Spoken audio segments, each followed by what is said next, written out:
Thank you all for such an exciting morning. Thank you to all of our plenary panelists, our DC Education Cluster. Give a round of applause. Deputy Mayor for Education, Paul Kine. DCPS Chancellor, I say the best chancellor in America, Dr. Lewis Farabee. And our amazing moderator, Kevin Huffman. Again, can you please give him a round of applause? But before we get started, I am so excited to announce, and you may have seen, that we have the pleasure of having Mayor Muriel Bowser here with us today. One round of applause. I'm supposed to read my script, but I want to read the slide. Our public schools have been a bright spot in the renaissance of Washington, D.C. over the last 15 years, and our schools will continue to play a critical role in our city's comeback. Those are the words of our mayor. Mayor Bowser is a passionate advocate for all of our students and a true champion for evidence-based learning supports like high-impact tutoring. In fact, it is because of her signature investment in HIT that we have been able to dramatically scale so fast over the past several years, reaching students with quality HIT in 115 locations across the district in just this year alone. That's worth an applause. And for any of you who have seen our equity map, you will know that the majority of those investments are playing out in Ward 7 and 8. Oh yeah, feel free to clap for that too. It is her signature investment that has brought so many of us here to this work. It's bolstered the amazing HIT ecosystem that we have successfully built. Literally, if you look around the room, we have successfully built this ecosystem that now exists right here in Washington, D.C. Mayor Bowser, we are so grateful to you, to your willingness to make big bets in us and in public education, for your willingness to reimagine what quality tutoring looks like right here in Washington, D.C. With your support, I know that we have embedded high-impact tutoring into our education system, and we are enabling all of our students to have access to one of the best-known supports for accelerating academic learning. On behalf of our office, DCPS, our public charter schools, our entire education system, our HIT partners, our educators, our students, once again, thank you, Mayor Bowser, for your strategic vision in education, this historic investment in programs that truly make an impact in the lives of our children, and for your unwavering support for high-impact tutoring. Please join me in welcoming Mayor Bowser.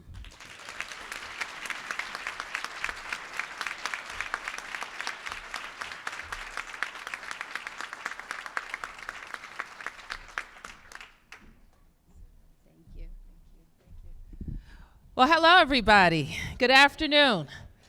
Good afternoon. I know they're working you day and night, but it's great to have the excitement here and in this room and to be among you. And I want to thank the best superintendent in the country, Dr. Christina Grant, for that introduction.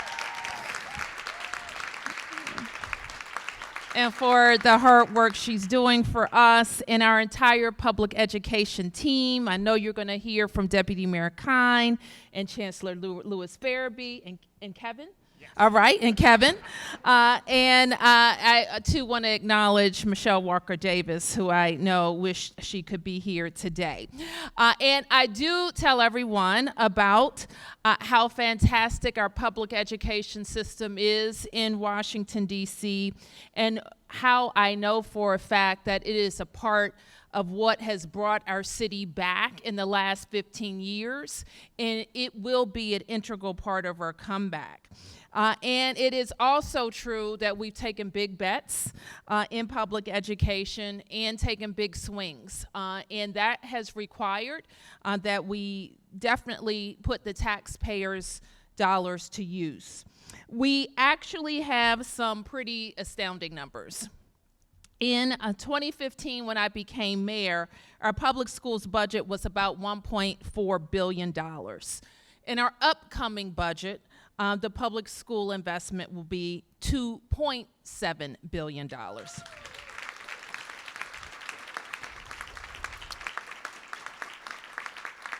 And so in those 9 years, we also have modernized 45 schools, investing billions of dollars. We have implemented 2 historic collective bargaining agreements for the best educators in the nation. And we've continued to build upon our reputation as the fastest improving urban school district in the country. Our upcoming budget, as I previously announced, includes an increase of $341 million for our public education system.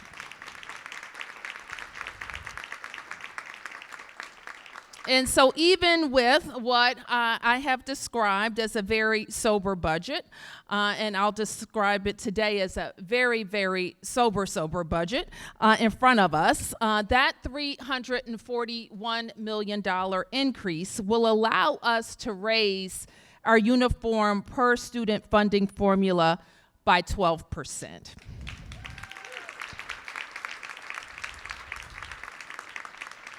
And what has been very important to our public education team is that in doing so, we will increase the at-risk weight for at-risk students who will get even more funding. So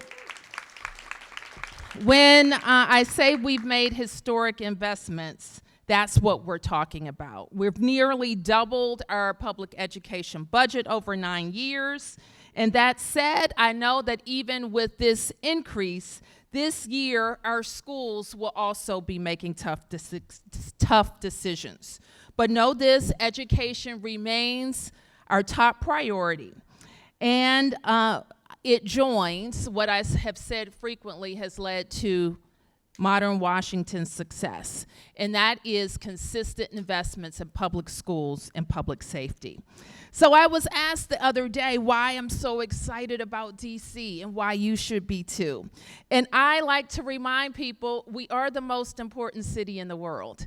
People look to Washington, DC to know about our country, to know about our values, and to follow what we're doing.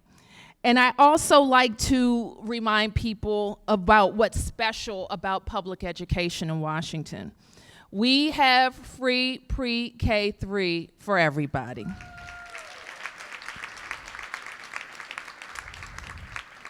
We have the best teachers in our country, and we do. Chancellor Farabee likes to remind me around this time how his recruiting is going, and every year he gives me an even better story about recruiting people to come to DC public schools and retaining our teachers who want to be recognized as the best and brightest and are very happy to be in a system that pays for performance. We also have a robust system of school choice that allows families to pick the best learning environment for their kid. And that is also something to be excited about.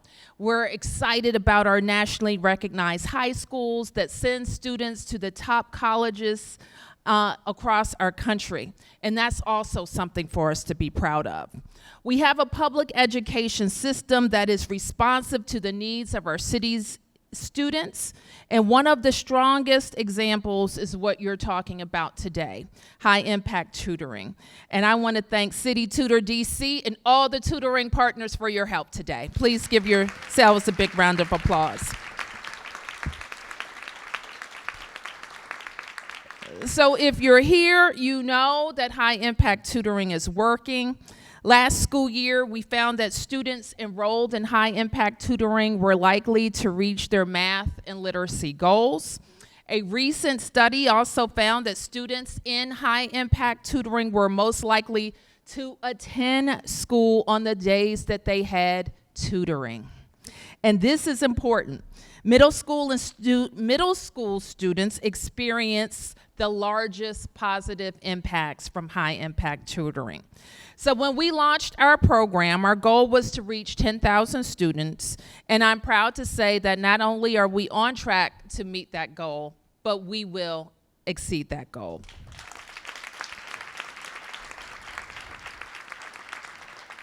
So here's the news. Up until now, we have been funding, thanks to President Biden and ARPA and all the COVID relief funds, we have been funding high-impact tutoring with federal dollars.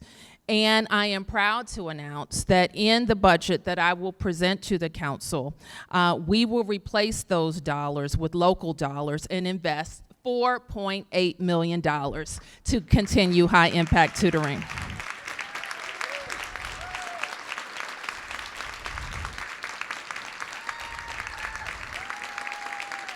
That's good.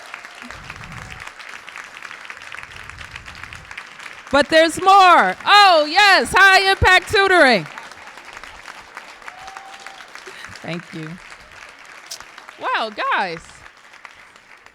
Can you go with me to my next event? But there's more.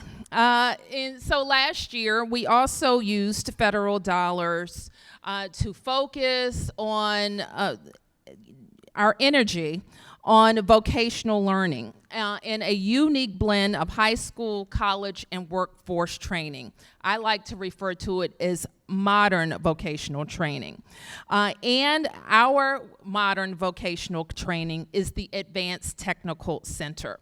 The ATC is in its new location, serving almost 200 students from all 8 wards, representing 15 public high schools. And last year, students earned 740 college credits, valued at over $500,000.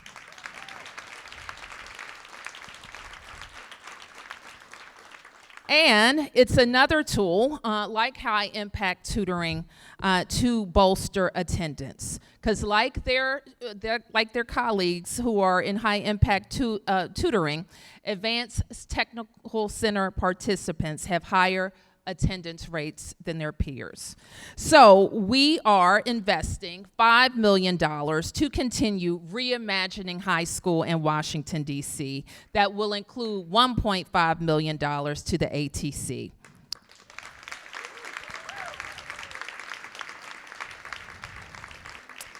And that $1.5 million carve-out will allow us to embark on a unique partnership with Children's National Hospital to open a health clinic on site that will provide health services to residents while training our students. So we're very excited about that.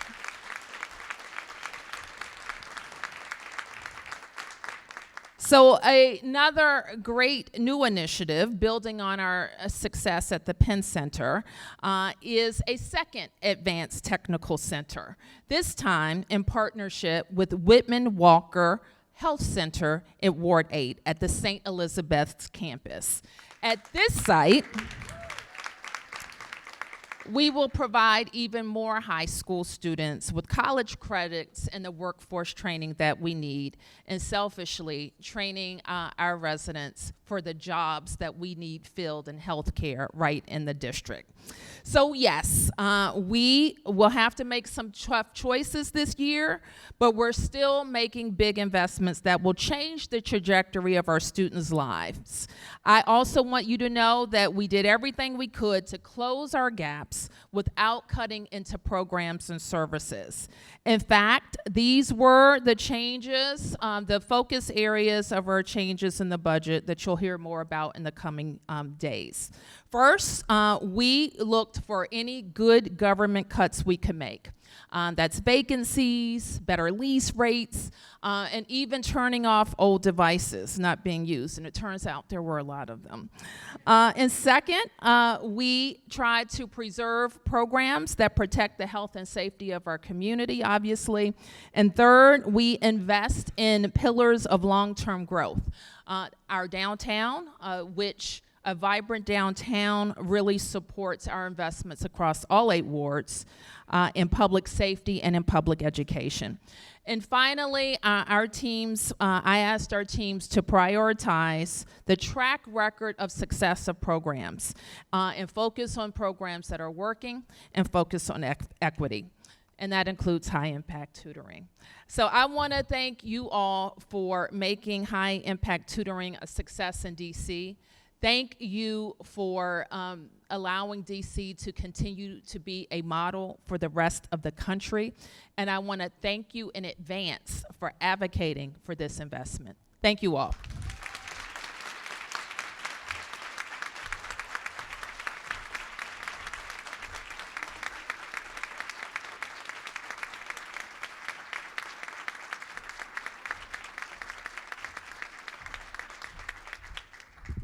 Wow, what a surprise guest. You might have heard President Biden mention high impact tutoring in his State of the Union. Federal support is wonderful, but without local leadership and local support, the federal initiatives go nowhere. So I'm ever grateful for the Bowser administration, for the leadership of Mayor Bowser in advancing this work. So one more round of applause and great announcement. Duly worthy of a standing ovation, too. So I would now like to introduce Kevin Huffman to moderate our keynote panel discussion about the opportunities and promise of high-impact tutoring going forward. Kevin is the founding chief executive officer of Accelerate, a national initiative to embed high-impact tutoring and personalized learning in public schools. As the former commissioner of education in Tennessee, overseeing 1 million students and leading that state education agency and various other education policy roles, Kevin knows schools. During his tenure, Tennessee students saw the largest state gains on NAEP, and at Accelerate, he and his team relentlessly pursue what works for kids and how state-level policies can enable and support what is rooted in evidence. So, while he lives in Nashville, that ethos makes him a part of our DC coalition, and we'd like to welcome you.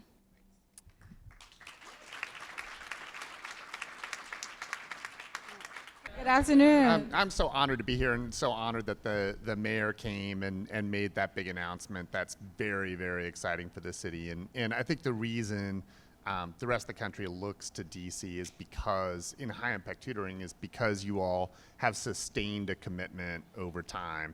You got into it early. You have had a long-term plan to build it, to build the numbers, to build the implementation. And now you're showing leadership by saying, as federal dollars go away, we're going to move to taking this on as an investment in our city because it matters and because it works. So as people in this room know, high impact tutoring has an incredible evidence base. It has, it's the strongest intervention for kids who are behind based on the research, but that's only true if we do it right. And doing it right means that kids need to actually get tutoring. We need to be able to prove that they got tutoring with data. It needs to happen frequently, which means multiple times a week, which means starting early in the semester and going all year. That requires leadership and organization, which is why it's just so thrilling to see so many people in this room who are doing all of that work on the ground. So very excited to be here with this team. And let me dive right in with a question for Dr. Grant. I'll start with you, and then if the deputy mayor can weigh in as well. Just at a high level, what do you all find exciting about high impact tutoring here in DC? I mean, aside from this announcement, Kevin, no, seriously, one, Kevin, thank you so much for being here. When I was a baby educator, Kevin was a commissioner, and to be on the stage with you talking about an investment that has played out really, really well is a full circle moment. So thank you for flying in and being with us today. I mean, what we see is working well is evidenced in this room. I spoke with you earlier. I won't repeat those remarks, but the principal of Kramer Middle School is here. I know the principal of Moton is here. I know we have other principals in the room. Raise your hand if you're one of our school leaders. But those are two schools where they're all in. I see you in the back, and Denise is here too. I don't know why y'all being shy all of a sudden. I'll just start calling you out. I was a teacher. But, you know, Moton and Kramer are two of our all-in schools where every single day children are getting access to high-impact tutoring, and I'm still looking at our Blueprint partners, an intervention for math unlike anything I've ever seen. And so, like, that's what we're excited about. It is the magnitude of the investment that I will say again in front of the mayor. It is no small feat to have had that large amount of money to design and redesign in real time the way we were making the investments within our schools. That's why it can occur in school, after school, with community-based partners. I know the Dean of American was here. I saw our GW tutors are up here. I mean, we were coming at this investment from all sides and then learning as we go along. And we talk with the mayor weekly, and Kramer's vacancies were filled by high-impact tutors that became teachers. And so it's driving the ecosystem on both sides. We're accelerating learning for our students and then controlling for filling vacancies and critical needs. Like that, it's palpable to see how that can play out in an ecosystem. And what makes DC so special is we're big enough and small enough to do this the right way. And we are the envy of other districts that, you know, as we're 3 years in, everyone is looking at how's it going, and you know, our research partner is sitting in the front row, and those findings are real, and they're playing out in the lives of children. And so that's what makes this all so exciting. Thanks, Dr. Grant. I'm Paul Kine, the Deputy Mayor for Education. Hello, everybody.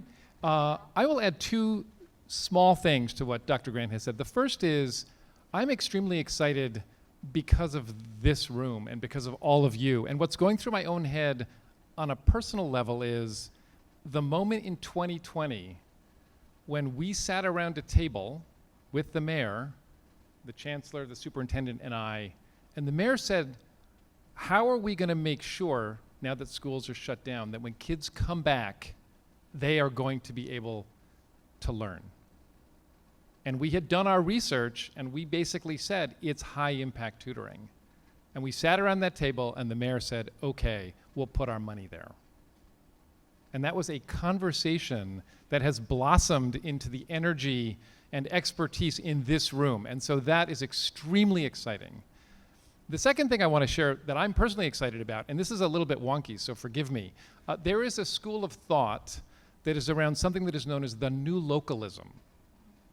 And what this means for cities is that there is an extraordinary amount of untapped energy within government, within the nonprofit sector, and within the private sector that can only be harnessed if you do things in an extremely coordinated and sophisticated way. This is the single best example in Washington, D.C. of the new localism. We have got nonprofit partners engaged, the private sector is engaged, and many, many government entities, including schools. It is unbelievable what we've accomplished in this way. It is very, very unusual. So I'm also excited about that. That's really, that's great. It's a great synopsis because I think there are very few places where you could have the state superintendent, the district superintendent, the mayor, the deputy mayor, and a nonprofit like City Tutor that's convening everybody all working in coordination. So I do think that sets DC apart from other places. Maybe I'll start with Dr. Farabee on this question, but any of you should feel free to weigh in. What would you say has been your greatest learning about student acceleration coming out of the pandemic? Well, shout out again to the DJ who got us started with Michael Jackson. And also to Mayor Bowser. My colleagues across the nation are truly envious of the types of investments that we made here in the District of Columbia. So thank you, Mayor Bowser, for your leadership. So, you know, quietly, I think there are two things that we should acknowledge for DC Public Schools is that in every measure that we look at math and reading performance, where we are right now in the middle of the year, approaching the end of our term 3, we are at or exceeding in our formative assessments where we were pre-pandemic, right? And that doesn't happen by chance or circumstance. There were some intentional steps taken to recover. And we all thought it was going to be, the mayor asked me, how long is it going to take, Chancellor? And I said, well, maybe years, right? And we're in just a few years into our assessments, and we see the type of progress that we should be really proud of. But I'm also really pleased that we're also seeing that this is an opportunity to strengthen the role of the teacher, right? I am biased. I still think the job of the teacher is still one of the hardest jobs there are, right? And we now have tutors who are making that work much easier. Our teachers are responsible for the academics, the social and emotional development of our young people, but inserting tutors into the equation allows us to create small group instruction. It allows us to be better with our intervention and differentiating instruction. And it also allows us to be more intensive in the types of supports that we provide to our students. And so I think this relationship, this symbiotic relationship between the teacher and the tutor is something that is extremely promising and that we're very much so proud of. And then there's the boost for our students, right? The empowerment for our students, the confidence, the relationship building. And we're very fortunate that we have another caring adult added to the classroom that is allowing us to advance not only academics, but what students believe about themselves and their confidence. And then finally, somebody alluded to this earlier, they're letting out some of our recruitment secrets, right? So, you know, don't share this with everybody, right? Not only are we great with compensation, we reward our best teachers with incentives, but what we're seeing is this is a pipeline strategy. In fact, there's two great examples. One, we have one of our math tutors, which we'll name nameless. Over the past 2 years, we've had 8 individuals from that organization go from tutor to educator, right? That's amazing.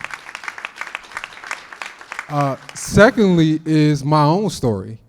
So we're very fortunate to have partners in American University, George Washington University, but I was a biology major in college, and someone convinced me to be a tutor.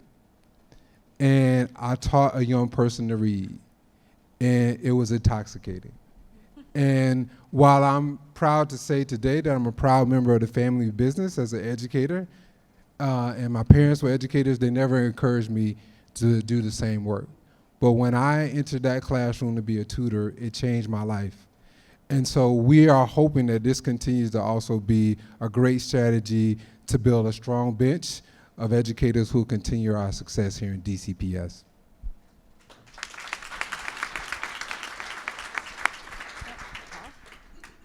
I have a quick addition to what I think we've learned. So I'll repeat and rephrase. I think we've learned as a city that we can do hard things at scale. And the cooperation I was talking about earlier is not everyone sitting around a table holding hands and singing happy songs, which is what many people think of when they think collaboration. It is actually nudging each other to do things a little bit differently. So we have learned, Kat, how much the schedule matters, as an example. When I have been in about half a dozen elementary schools over the past 2 months, I have seen the small group rotations occurring with the high-impact tutors embedded into the classroom. We are being reminded that nothing is more important in schools than those interactions. And we're getting better about how to do those interactions with 2 adults in the rooms. So those are the things we're learning, and we can do this at scale, which is really profound. That's great. And Dr. Grant, question for you about what it's like to implement a big idea across a decentralized system like you have. And so I know Michelle couldn't be with us today, but obviously one of the challenges is there's a big idea, there's coordination, there's buy-in, but at the end of the day, implementation is everything, and you all have a somewhat decentralized city system. It's hard 'cause I'm sitting next to the deputy mayor and I have to check in with him quarterly on this. And so I'm like, well, I could take you all back to a couple of years. No, I mean, we say it, but I want it to really resonate. The uniqueness of our education system is truly what makes it possible. It is the huge, significant big bet from our mayor, but it's also a deputy mayor that deeply understands the system and that nudge you spoke of, because that nudge is playing out across different agencies, funding streams. You know, the mayor, when you made the announcement, these people are the high impact tutoring team. So they stood up, they're high fiving, they were like, yes, Lord, because all we do is breathe, sleep, and sometimes eat high impact tutoring.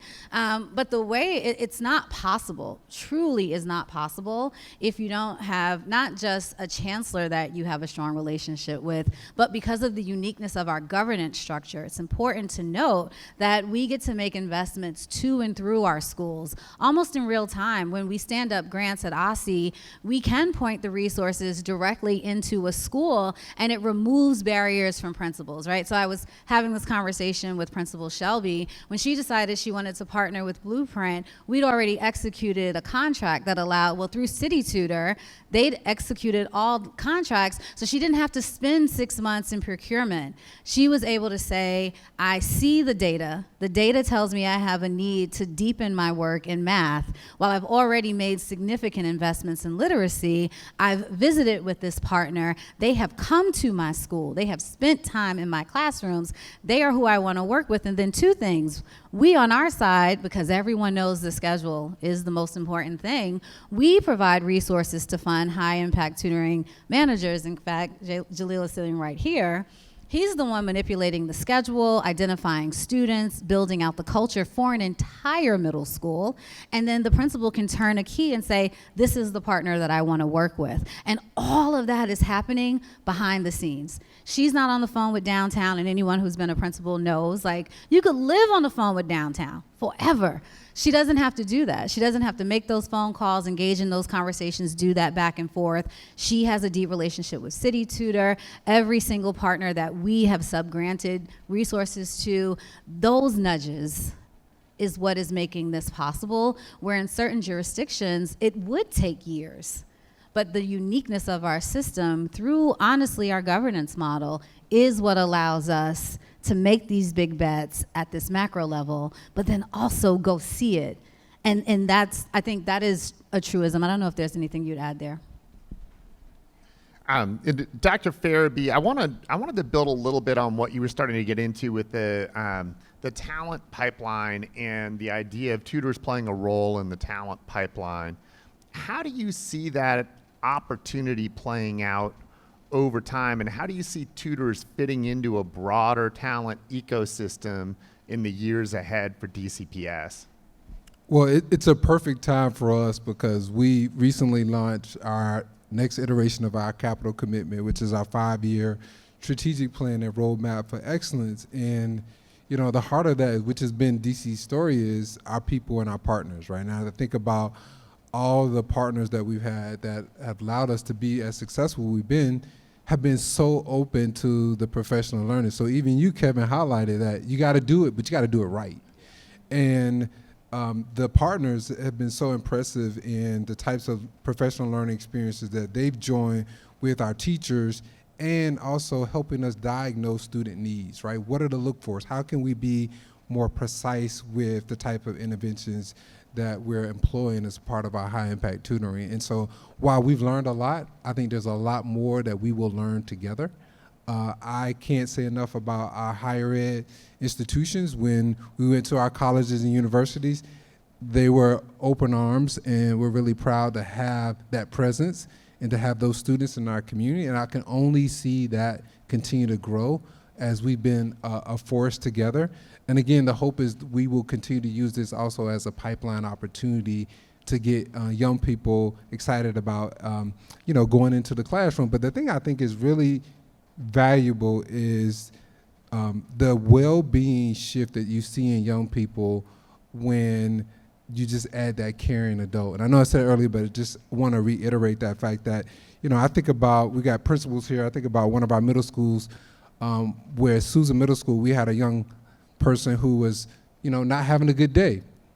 And the tutor totally changed that day. Now, those of you that work middle school, you get a different person every day when they're 12 or 13. But having another person who can change a person's climate, the way they think, their goals and aspirations is so important when they're influential in that way. And I'm just talking to one of our other partners, GW Partners with Math, is, you know, the confidence booth with math instruction, or when a tutor walks into a building and middle school students get excited about it and they're asking you, are you coming back tomorrow? Are you coming back next week? It's priceless. So I think we just have a lot there to build upon that I'm really excited about. And Kevin, some of what you hear the chancellor talking about, we talked about it earlier. The thing we paid attention to were the standards for high impact tutoring. And we have 7 standards. And I see the little heart symbol because part of it is, you know, the promises you make to children are sacred. And so we don't just want to partner with anyone. And I know Kat knows that as well. If you come into our community, like, how are we training individuals to come back the next day? For some of these, you know, for many of the tutors, this is their first quote unquote job, right? So they're learning hard and soft skills in real time. So we are paying attention to, you know, a high quality session with a good lesson plan and curriculum and the data associated with it. But we also are paying keen attention to the social emotional wellness of it. And what we monitor and focus on is, like, are you committed to those 7 standards? When we issue these grants, are we monitoring through the data, through survey, with our research partner, the wellness of the child, the quality of the tutoring session? Is it being done at scale in a way that's measurable? And now we are excited that we actually have data points that are showing us, not just in a qualitative, hey, this feels good, but in an evidence-based way, this is good. And so I wanted to make sure we noted that. That's great. And I think the fact that you actually have, to my mind, the first study that's shown the correlation that kids are coming to school more when they have tutoring is so important and really puts wins in the sails of your efforts. I'll stay with you, Dr. Grant, and ask a little bit about state policy and how state policy can lay foundational work for implementing high impact tutoring. It's been interesting in our work across the country. Of course, everybody has sort of tried to dive in an effort to help kids, and then policy is playing catch up to the implementation in many cases. How do you think, and how have you thought about the role of policy to ensure quality? Yeah, I mean, once again, I'll continue to say it's the uniqueness, or as the mayor said, it's what makes DC special, because we are a pretty fluid ecosystem. We talk to each other all day, every day, and principals know that their needs are at the forefront of our policy decisions. And so we are able to navigate policy around their needs, as opposed to, as you said, other systems playing catch up. And so as we stood up this investment, we did make sure that schedules could be manipulated, right? Because there could have been a policy decision that says your schedules are locked and they must remain locked through X. You know, we don't have to go through Byzantine processes to change a policy. Simple things. We're sitting in a university. This is a separate topic, but like when we want to introduce regulations around teacher training, we are clear that we can introduce emergency regulations and then take them through regulatory processes, but that does not exist if there's not a clear alignment for the strategic vision for education. And so, I mean, the team can tell you almost in real time, you know, the shift in how we stood up first grants to then ensuring that we're now standing up stabilization grants, and all of the policies associated with it are what have allowed us to move this needle further. But again, it's the uniqueness of our system that we pay close attention to the needs of our principals, and we adjust ourselves as opposed to telling them to adjust. This would not have stuck in schools if we did not hire high impact tutoring managers, if city tutors weren't doing design sprints in real time, stepping back in safe places. It's important to note that oftentimes the state education agency is not the safe place. So we didn't call principals into conversations with us. We called principals into conversations with each other. They would have a design sprint, and then City Tutor would meet with us and say, hey, we actually need to navigate this resource in this way. Could we think about the next wave of funding looking and sounding this way? Even this palpable conversation we're having about math, the first set of investments weren't made in math, they were made in literacy. And then our students took their assessments, we saw where we were. We don't allow ourselves to live in blame games here. We literally let the data tell us where to move next. And that's why we're sitting here today saying there are math tutor partners in the room, because the next wave of investments were only focused on folks who could help deepen our math instruction. That's how policy stays on track with what the system needs, as opposed to stepping back 2 years from now and saying, oh wow, like we really should catch up. And some things, like we prioritized all of our tutoring being done in person. So, you know, from a policy decision, we didn't do grants to virtual platforms. That's nothing against virtual platforms, but we knew our children, if we're telling our children that the safest place for them to be every single day is in school, we wanted to partner with individuals who would be in that school with them. Because guess what? The kid can't come and say, are you coming back tomorrow, if they're turning on a screen. They want you to come back so they can see you. Those are the policy decisions that we get to make in response to like our core values for DC, and that's what you see playing out here today. Let me build on that, and then for Dr. Grant and to pull in Dr. Farabee then, you know, one of the challenges I think policymakers face is figuring out how to implement things that are best practice as we know, but also leaving space for innovation. Because you can mandate certain things that are based on best practice as we know it, but it could stifle innovation. But also, if you allow too much innovation, you can wind up with some things that just are not high quality. So how have you all thought about that balance? And is that a difficult balance to strike? Well, one, I think it's not lost on me that all of us were teachers, right? And so on any given day, I'll pop up in a classroom because I just want to see how it's playing out. And my colleagues do the same.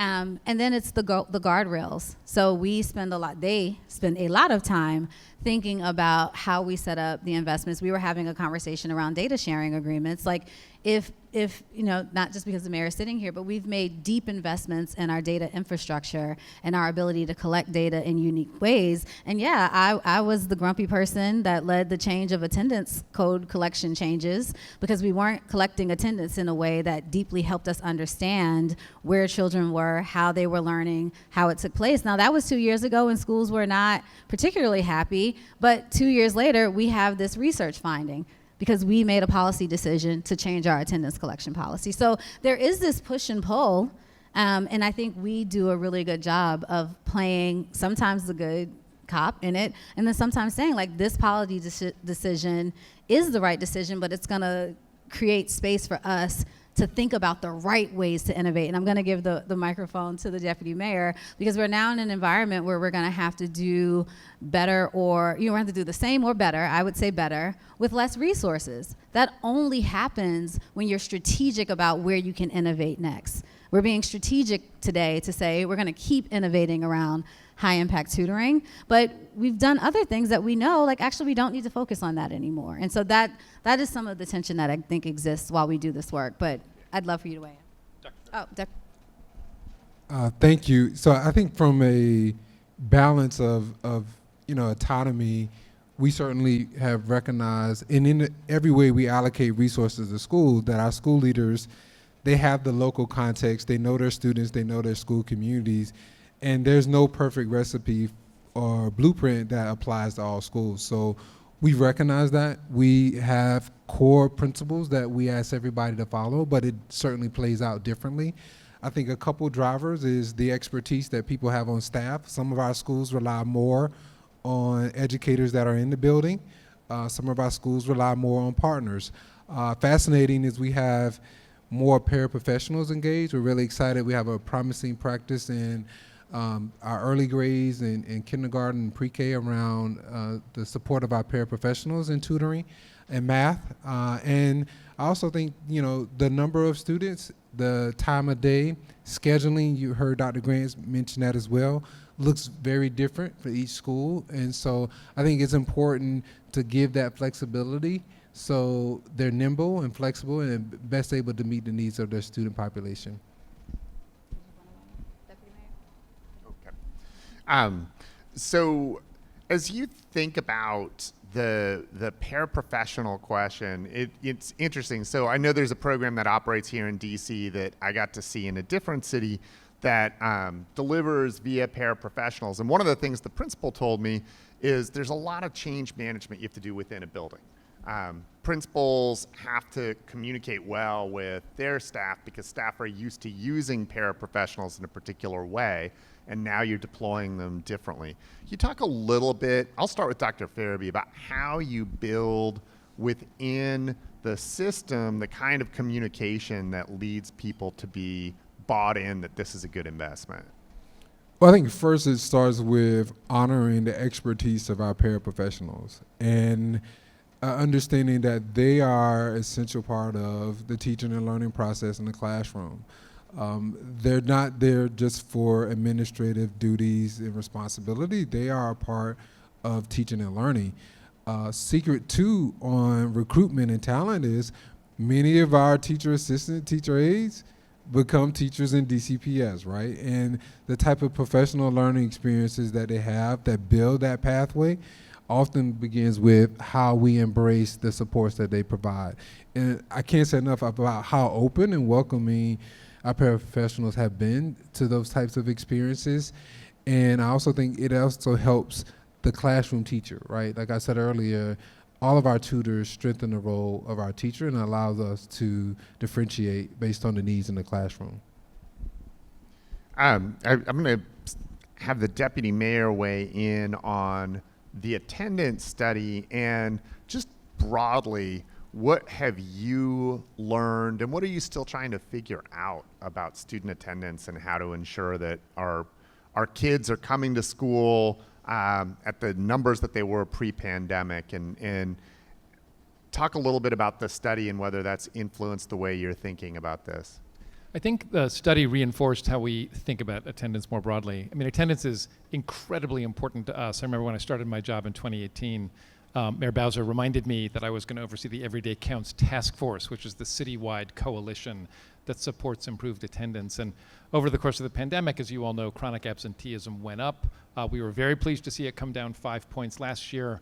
We're pleased to see similar trends this year. But we've always understood at its heart, attendance is about the ground game in schools.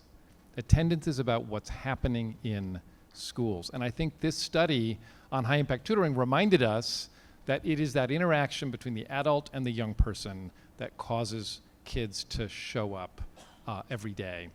I will share with you further, it's also caused us to really think carefully about the kind of dual benefits of high impact tutoring from an attendance perspective.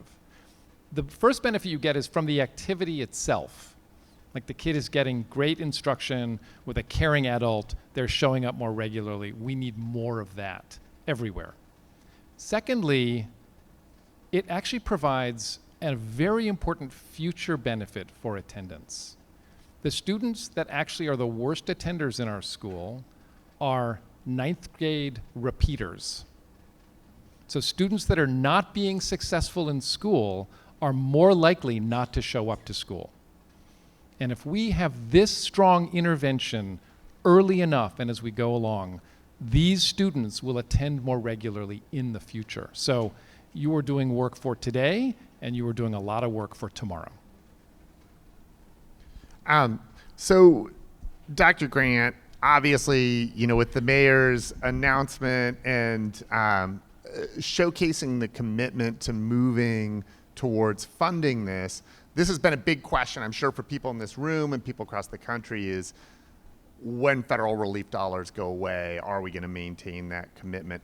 How inside OSSE have you all thought about the longer term and the commitment to doing this over the longer term? Yeah, I mean, it's the palpable conversation. I think, you know, everyone in education is, well, what's going to happen when the resources sunset? One, we've been working with all of our LEAs on how to maximize every single dollar. You know, our late extension policies, we get to be a part of this, you know, through 2026. And so we're grateful that we still get to leverage every single dollar. And both this team that's in front of me and all the folks across the room, we are thinking about, one, it's critically important that the way we design this investment, we can use evidence to say, should we continue this in elementary school? Should we think about it only in middle school? How do we think about the over 10,000 students we've targeted? Should we stay along the line of just students furthest away from opportunity? Like, those are the big questions that we get to grapple with, because we know that this will be sustained in next year's budget, or that's the bet. I told you earlier, we got to hold hands, and now the mayor has given us a reason to hold hands, people. We've got to hold hands and protect this investment, because through that protection, we get to let the research point us in the right direction towards sustainability. You know firsthand that certain states have already made this a part of their funding formula, or they've already said, like, it's only going to be in this direction, but that's not the way that DC wants to innovate and operate. We want to, the conversation comes full circle from our principals through our LEAs and with the research. That's the compelling conversation we want to have when we think about FY 26, 27, and 28. We solved the most important solve. We have introduced an innovation into our ecosystem, and it has been normalized in our ecosystem. We talk about what happens in the life of a child. I was a middle school teacher, shout out to the middle school teachers, but you remember what it's like when a child has to get pulled out of a learning environment. In the way we've done this investment, everybody wants tutoring. It's like, Oprah, you get a tutor, you get a tutor. But you want that in the life of a child as they're coming into their own identity about education. This is not seen as a negative thing happening to them. This is something they want to be a part of. And in those conversations, they're choosing school. They're making choices every single time. And that's what we're focused on. As we think about recommendations to continue the investment, how do we use what's happening in our schools guide us forward? Because we're not focused on what happens in some other state. We're focused on what should be happening in Washington, D.C. And the announcement today, I mean, truly, we weren't just standing. We want to high five and run out the room, because those dollars ensure that we can keep this train moving in the right direction and then make the right recommendations on how we sustain this moving forward.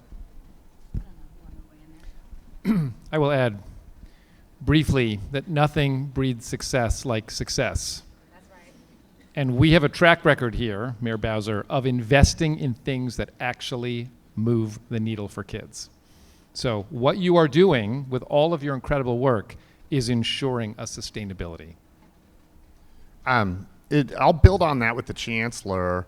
And, you know, one of the things I think those of us who have been in education a long time have seen is ideas come and go, and there's a new flavor of the month. And I think with high impact tutoring, there have been a lot of people who thought, well, this is just a pandemic response, and this is just going to be something that just happens for a minute. How do you, first of all, think about this as a longer term part of our system? And second of all, then how do you communicate that out to ensure that people understand this isn't just a moment in time? This is going to be a part of our system. Well, I think first acknowledging, right, this is not a new innovation, right? We've had opportunities to provide these types of services. Mayor, we wanted to make sure we took a moment to thank you as you're heading out.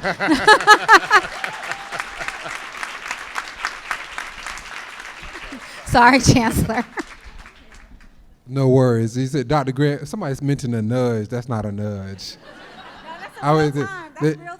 Chancellor, you can speak freely now. Yeah. So, you know, Dr. Grant has the art of the velvet fist and the iron glove. So that is why we do what we do here in DCPS. Very fortunate to have you as our state leader. But I mean, we're not talking about a new innovation, right? We repackaged it.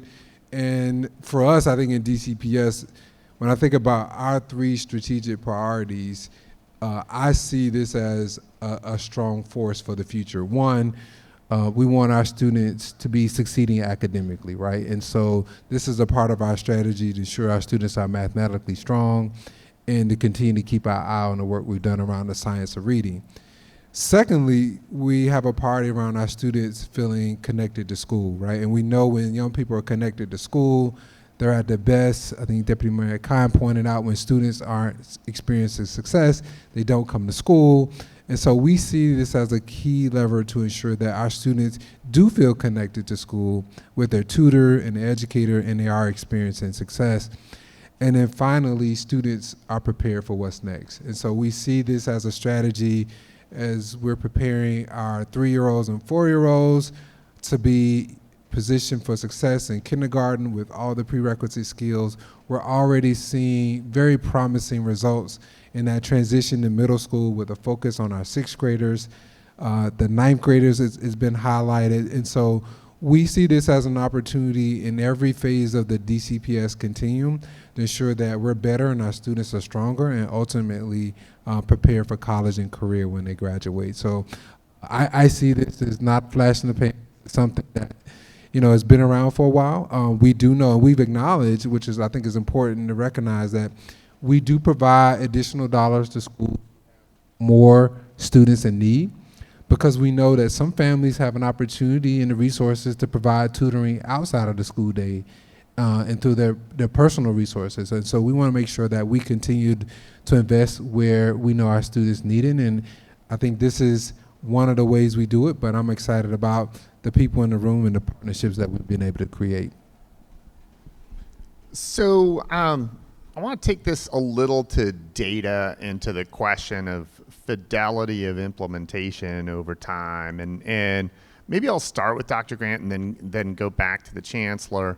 One of the things that we've seen across the country is that there are a number of states, cities, and districts that have, they have the intention of doing this well, but when you actually measure it at the end of the year, a lot of times the dosage wasn't there, the number of sessions wasn't there, et cetera.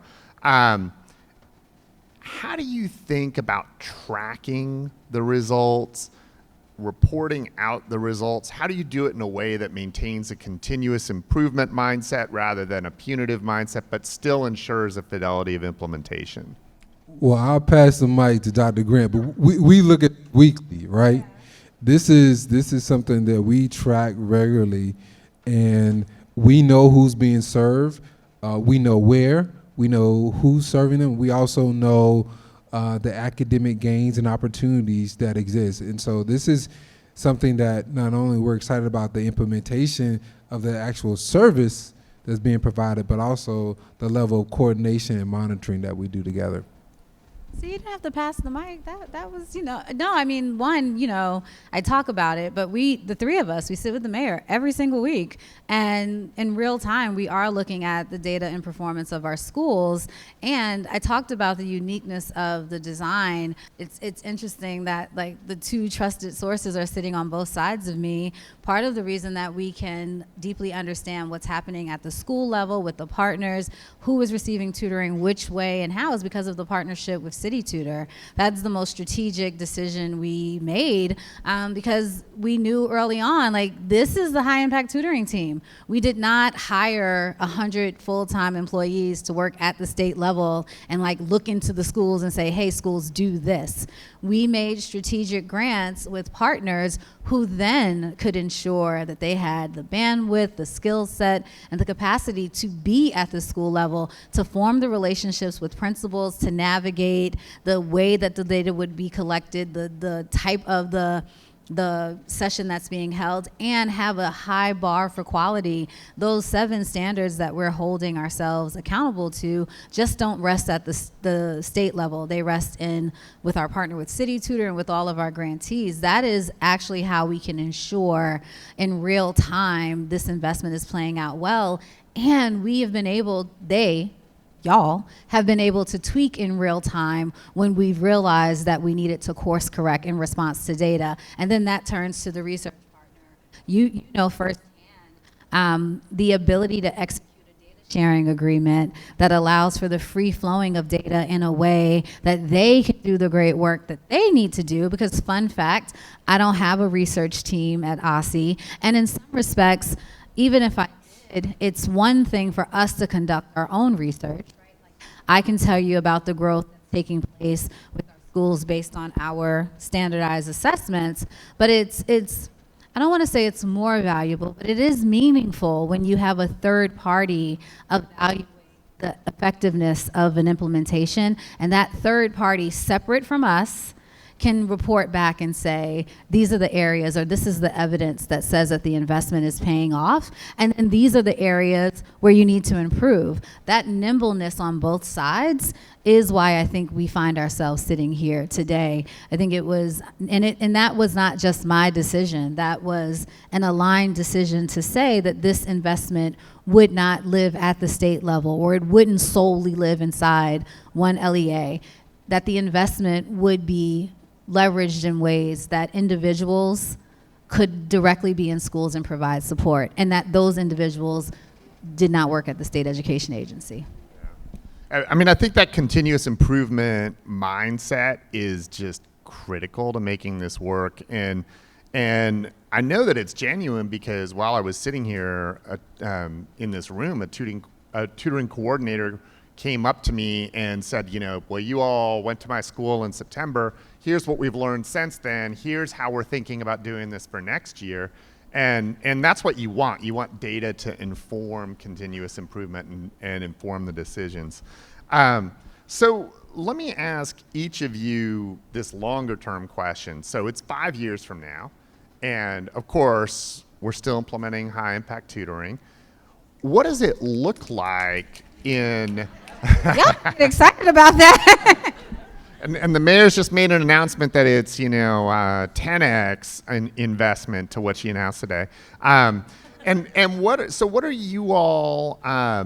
What would you hope to see in 5 years? Not just from tutoring, but got a new mic coming on. Awesome.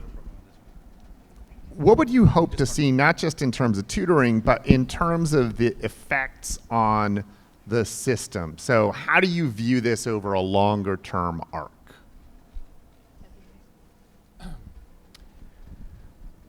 So what is the most precious resource in any school? Time. High impact tutoring allows us to take extraordinary new advantage of time. You have more time with kids because they're attending more regularly. You've got more time in classrooms where you're doing small group rotations with tutors. You've got more time after school with kids if you're doing tutoring after school. And so 5 years from now, I would hope that this would contribute to embedding a culture of making much better use of time in our schools. Yeah, I'm not gonna get in trouble, but I think a couple of things. One, prior to the pandemic, DC was the fastest growing urban school system in the country. And so, in 5 years, I want us to solidly, not just have retaken that place, but owning the space of we innovate, we learn, we grow, and it's playing out in the lives of our children. Today, again, we were excited because we necessarily didn't know we were getting that announcement, but the mayor, made a commitment to invest $4.8 additional million in high impact tutoring. So to the funders in the room, be all in with us.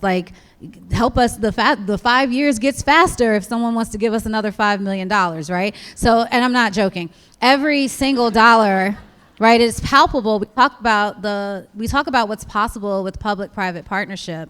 We did this with a one-time historic investment in public education we know the state of the country that we're in. I don't see that money coming again, right? If the grants are stood up, we will certainly apply for them, but we could be moving faster if we had more resources. So that is a true rally call to action, that if anyone wants to make a deeper investment in this work, I'd love to not say 4.8, I'd love to say 10. I like round numbers, 20.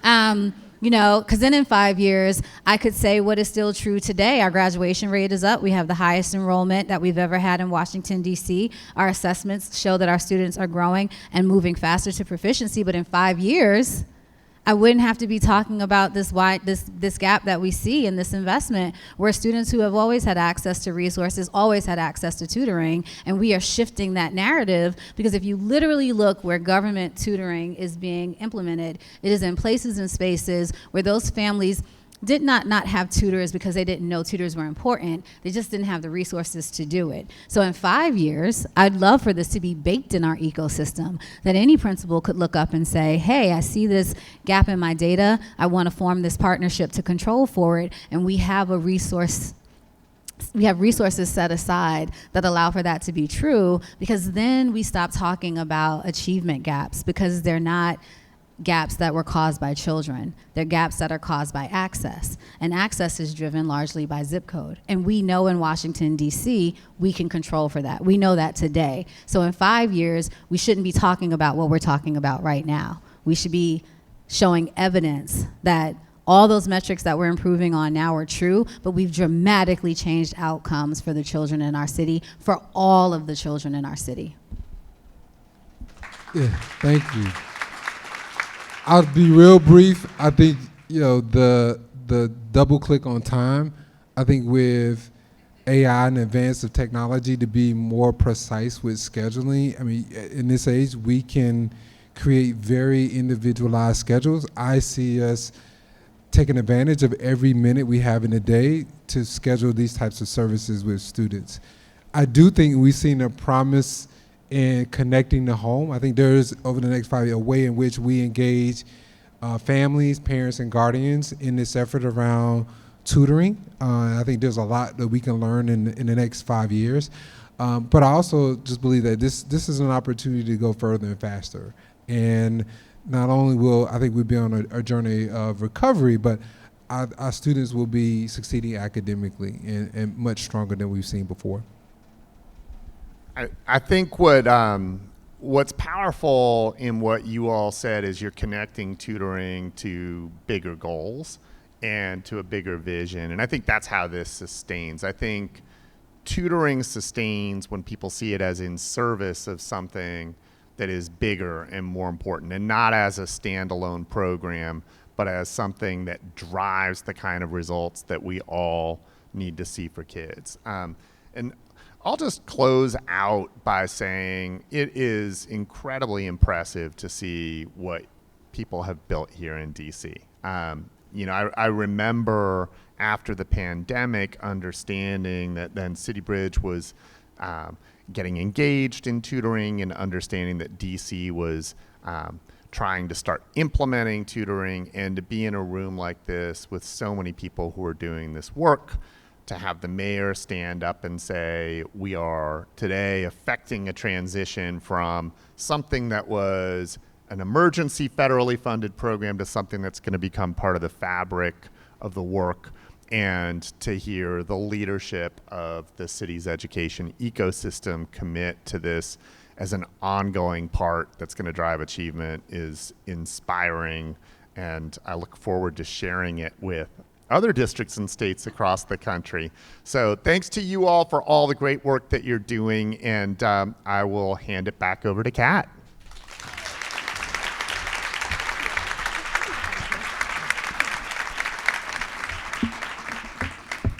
One more round of applause for our panel and Mayor Bowser in absentia. Amazing.